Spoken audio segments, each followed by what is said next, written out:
Agradecemos altamente la intervención del doctor Ángel Ignacio Ramírez Castellanos. Vamos a dedicar 20 minutos para formular preguntas o aportes en torno de la ponencia presentada por el doctor Ángel Ignacio. Recuerden, vigencia y pertinencia de la educación rural. Vamos a hacerlo de la siguiente manera. Vamos a inscribir las personas interesadas en formular preguntas o hacer aportes. Dependiendo del número de personas que se inscriban, entonces distribuimos el tiempo. ¿Les parece? Muy buenos días. Probablemente muchos de los que iniciamos con usted, iniciamos en la ruralidad, en los sectores montañosos. En aquella época uno encontraba en las instituciones educativas un buen número de estudiantes. Cuando yo llegué por primera vez a la vereda Chafalote, habían 42 estudiantes en una sede y era un solo maestro para todos. ¿Cómo hacíamos? No sé, pero lo hacíamos. Regreso después de muchos años, vivo en la zona rural y es la manera como el campesino ha ido dejando la misma ruralidad porque sus hijos ya no están allí. Y estas sedes educativas como la de Santa Rosa de Tapias, por ejemplo, las recorrí todas durante el tiempo que estuve allá y las sedes han perdido a los niños. Y no es porque la sede sea mala, sino porque ya no hay niños allí. Se quedaron los viejos en ese sitio y los niños se vinieron al pueblo. Esa es una de las razones. La segunda razón es que las vías en estas zonas son muy complejas. Ya es muy difícil para que el campesino esté allá. Primero porque el caballo ya no es un medio de transporte, sino que se ha convertido en motos donde los jóvenes se vuelven suicidas, yendo y viniendo, sin ninguna reglamentación. Entonces la pregunta que yo me haría, ¿cómo resignificar estos proyectos educativos y cómo la intervención del Estado tiene que ser puntual y no dejarla en manos de los que nada quieren hacer por la ruralidad? Por ejemplo, las vías de acceso para una zona que produce cantidad de alimento para la zona urbana no está siendo tenida en cuenta. Donde para llegar allá es supremamente difícil, es muy complejo. La vía cada rato colapsa.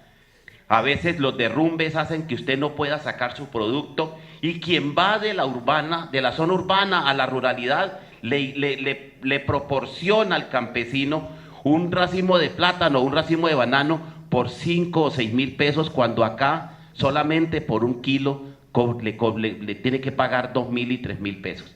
Entonces esa situación el Estado no la ha tenido en cuenta. Y si hoy, sin meterme en política, le van a colocar IVA a todos esos productos que están saliendo de allá, deberían pensar en el sector rural. Muchas gracias. Buenos días para todos. No, básicamente, desde mi ángulo de director de núcleo del municipio del Gajén de Tuluá, es como rescatar una serie de pensamientos, o mejor de lecturas que hacía el doctor, en el sentido de entre todos poder mejorar el trabajo que estamos haciendo a nivel de rectores y de coordinadores, y por supuesto la comunidad educativa. Dos elementos que me llaman mucho la atención en manera de reflexión es lo que tiene que ver con la administración de la pedagogía. Me gusta mucho ese trabajo que está haciendo el doctor Luis Ángel con nosotros hoy. Y yo me preguntaba ya sentado hasta dónde nosotros administramos con pedagogía o a nosotros nos administran frente al trabajo que hemos venido haciendo en el sector rural y el sector urbano. Entonces es como pensar en ese tipo de reflexiones, hasta dónde la labor de los rectores y los coordinadores y la de nosotros también, o de las mismas secretarias departamentales, están haciendo un trabajo de pedagogía y de administración como tal, o realmente nos estamos dejando administrar bajo el concepto de la pedagogía. Si realmente la labor que estamos haciendo es una labor verdaderamente pedagógica frente a la administración, o la administración está haciendo pedagogía frente a lo que nosotros hacemos en las labores nuestras. Es como pensar en ese tipo de... Eso me dejó bien inquieto, bien interesante ese tipo de reflexiones. El otro punto que plantea claramente el doctor Ángel,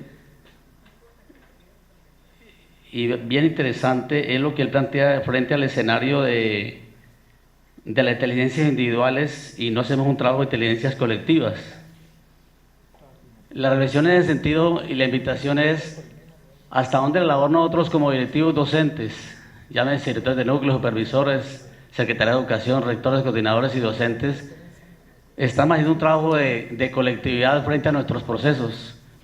Yo recuerdo en alguna oportunidad en una conferencia del doctor Subiría, en la ciudad de Buga, muy inquieto, me paré al final de la conferencia y le dije, doctor Subiría, nosotros como directores de núcleo o como rectores, el trabajo de ustedes de administración o de su pedagogía, vuelvo a la inquietud anterior, es una labor exclusivamente de escritorio, de sentarnos a revisar documentos, listados, asistencias de maestros. Y eso tiene que ir más allá de ese proceso. Y quizás tú lo tocabas en la interpretación que hacías en tu conferencia. Y yo le decía, doctor Subiría, la labor de nosotros a nivel de dirección debe ir más allá. Y él me decía, Edgar, tienes razón. Es preguntarle al maestro, al rector, al director, de preguntarle, o al coordinador, preguntarle, ¿qué hemos innovado hoy en la institución educativa? Si estudiamos el manual de convivencia y lo analizamos es detrás de ese manual que hemos hecho nuevo para que se mejore el manual de convivencia. ¿Qué innovamos hoy en el centro educativo para que mejoremos el proceso de educación frente a nuestros compañeros de trabajo? Fue un gran interrogante que le hice al doctor Subiría. Esa es mi invitación. Gracias por atenderme. Permiso, muy amables. Doctor Ángel Ramírez, a usted lo conocí hace unos años, como seguramente muchos acá, con la señorita Marcela, cuando nos mostró el programa MEMA. De esas cosas recuerdo, y algo dijo usted ahora, me llamó la atención que si usted la tenía tan clara, ¿por qué no nos la dijo en esa época? Porque es que entender a MEMA en esa época no fue tan fácil como ahorita. Ese tema de los ciclos era algo bien complejo, pero igual era muy cautivador. Allí uno percibía algo nuevo, algo novedoso, pero honestamente le digo, no fácil de entender. Pero parece ser que el tema era esto que usted acaba de plantear. El tema era modificar y flexibilizar el currículo hacia cosas como leer los entornos, pensar críticamente, planear, me acuerdo de esa palabra, hay que volverse planificadores para producir en lo social, en lo político, en lo económico, etc.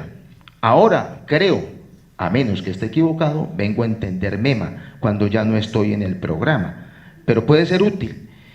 De modo, maestro, que entender la acelerada producción de pensamiento en investigación educativa de los doctorados, de los poquitos doctorados que hay en Colombia, para los que no hemos llegado allá, sigue siendo un problema.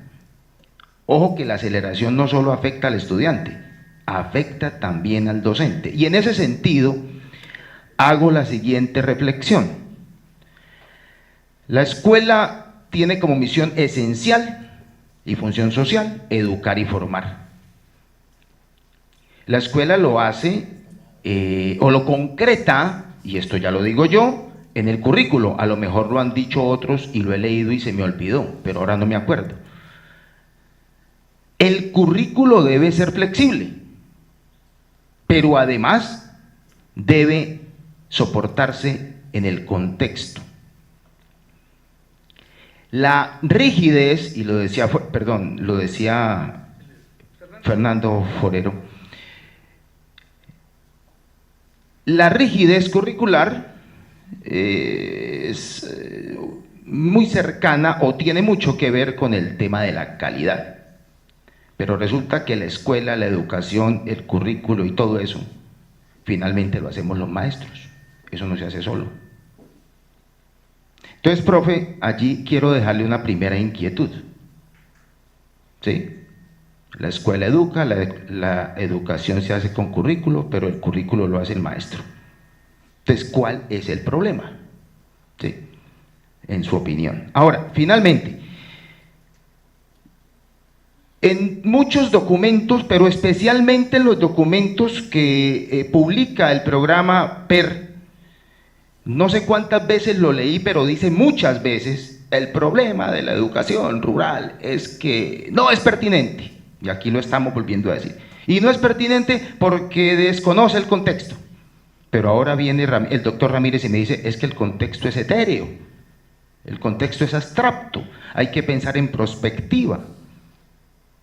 Entonces, si yo tengo que repensar la educación en prospectiva, con base en el contexto, pero el contexto no es etéreo, entonces, ¿cuál es el referente, maestro? Yo tengo algunas intuiciones razonables, no vaya usted a pensar mal de mí, pero me gustaría conocer la suya, ¿sí? ¿Cómo pensar y diseñar? Yo le llamo la oferta escolar, y lo digo porque me gustaría que se pareciera, aunque sea un poquito, a la propuesta suya de opción.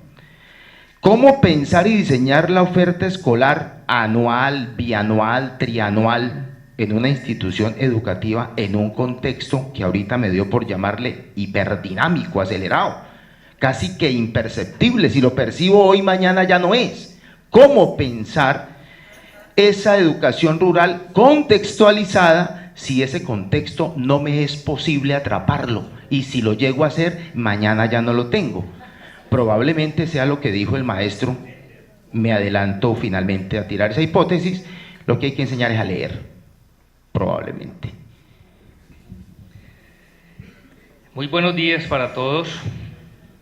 Pues la verdad era que desde que se comentó sobre este tercer foro, a mí comenzó a calibrarme el cerebro y dije, yo tengo que estar allá.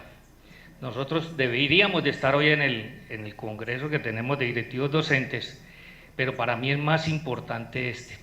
¿Por qué? Porque le voy a pedir un favor muy grande a usted, doctor, que ha sido una persona quien ha trabajado en pro de la educación rural. Mientras en Colombia no se haga una ley de educación rural, no estamos absolutamente en nada. Mi colegio está ubicado en las postrimerías de la Cordillera Central, donde no van ni las garzas a poner los huevos. De donde en Obando, de 14 sedes rurales, 2 fueron declaradas mediante una resolución como zona de difícil acceso. No andamos en bejuco porque al menos nos hemos de pronto, los gobiernos anteriores han venido haciendo algún trabajo. Pero le he mandado a los compañeros del PER los videos de cómo corre el agua gracias al Señor, porque tenemos que invocarla, pero no en esas cantidades, por esas carreteras donde no pueden ni siquiera los niños trasladarse. Y ahorita a los maestros se les está negando un porcentaje como zona de difícil acceso. ¿Qué va a pasar con la educación rural en nuestro país, donde no realmente existen las garantías para que un maestro pueda llegar a nuestras instituciones, donde a un maestro se le esté quitando el estímulo para llegar allá? Yo tengo una amalgama de maestros allá, donde uno es ingeniero industrial y da matemáticas, donde el otro es ingeniero químico y está dando ciencias naturales, donde en la universidad no le ha enseñado a ese profesional, no estoy en contra de ellos en ningún momento, pero donde no le han enseñado lo que es el humanismo. Simplemente usted va a ir a una empresa a trabajar, a producir, pero no va a ir a una empresa llamada educación a crear. Usted lo dijo, humanista, proactivo y productivo. Yo, gracias a Dios y con el respeto de mis compañeros, he logrado que con ese grupo que yo tengo sean más humanos que académicos. porque pienso más en el ser como tal que en la misma academia donde ya usted consulta a través del Google cualquier actividad. Y hacia allá es donde tenemos que llegar. Le cuento, yo en la institución tengo, en el CIMAD aparece todo lo que está ahí clavado: escuela nueva, flexible, tradicional y posprimaria. O sea que soy todo un ejemplo.